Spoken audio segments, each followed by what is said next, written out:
అది wonderful beautiful dance performance వస్తే బాగుంటుందని నేను అనుకుంటున్నా. మీరు అందరూ కూడా అనుకుంటున్నారంటే ఎస్. ఏ కథ వింటే మనకి ధైర్యం వస్తుందో, ఏ కథ వింటే మనకి ప్రశాంతత వస్తుందో ఆ కథే రామాయణం. ఎస్, ధర్మాన్ని గెలిపించడానికి నిలబడ్డ వీరుడు రాముడైతే రాముణ్ణి గెలిపించడానికి నిలబడ్డ వీరుడు ఆంజనేయ స్వామి. క్యా బాతే. మా ఒంగోలులో కూడా పంచముఖి ఆంజనేయ స్వామి చాలా ఫేమస్. జై బోలో బజరంగ బలికి జై. ఈ రోజు ఒంగోలు మొత్తం రామనామంతో హోరెత్తిపోవాలి. అలాంటి పర్ఫార్మెన్స్ రాబోతుంది ఇప్పుడు. ఎస్, పంచముఖ ఆంజనేయ స్వామి కథని చెప్పడానికి ఆన్ స్టేజ్ రాబోతున్నారు the number 1 dance show on TV. మా డి డాన్సర్స్ ఆన్ స్టేజ్ రాబోతున్నారు ఈ అద్భుతమైన కథ చెప్పడానికి. ఒక్కసారి ఒంగోలు గట్టిగా చప్పట్లు. రామ లక్ష్మణ జానకి జై బోలో హనుమాన్ కి జై బోలో. రామ లక్ష్మణ జానకి జై బోలో హనుమాన్ కి.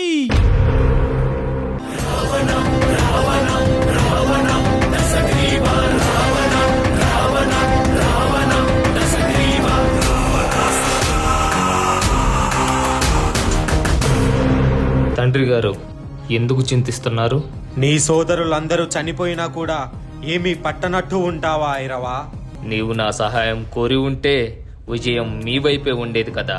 ఇప్పటికైనా ఇంకా సమయం మించిపోలేదు తండ్రి గారు. మీకోసం ఏది చెయ్యడానికైనా నేను సిద్ధంగా ఉన్నాను. అయితే నీ మాయాశక్తులను ఉపయోగించి ఆ రామ లక్ష్మణులని హతమార్చు పుత్రా. తండ్రి మాట కొరకు ఐరవుడు మాయాశక్తులతో విభీషణుడి రూపంలో వెళ్లి రామలక్ష్మణులను పాతాళ లోకంలో బంధించాడు. అది తెలిసిన అంజనీ పుత్ర హనుమంతుడు ఐరవుడిని సంహరించడానికి పాతాళ లోకానికి బయలుదేరాడు.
వాయుపుత్ర హనుమంత, నీవా నన్ను సంహరించేది?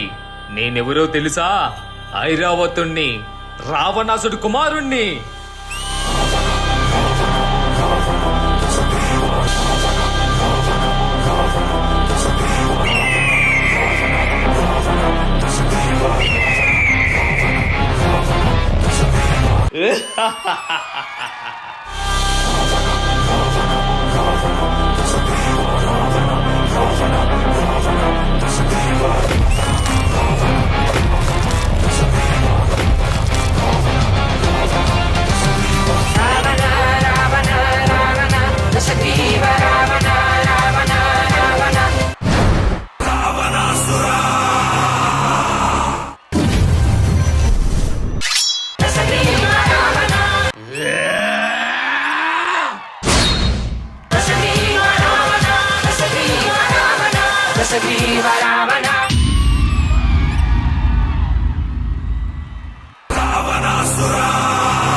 అఖండ జ్యోతిలో నీ ప్రాణాన్ని నిలువనాయని నాకు తెలుసు భైరవా.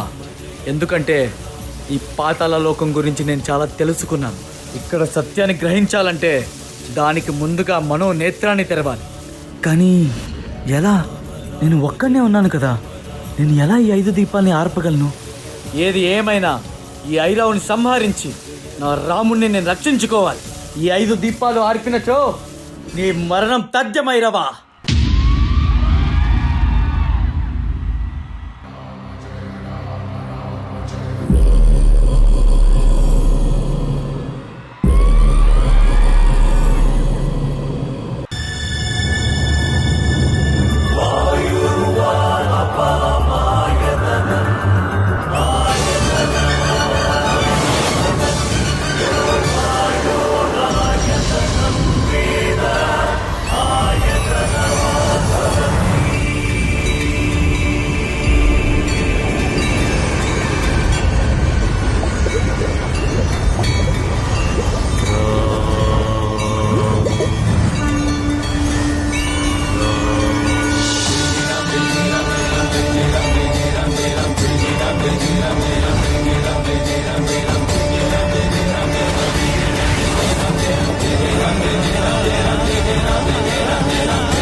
నాకేమవుతుంది?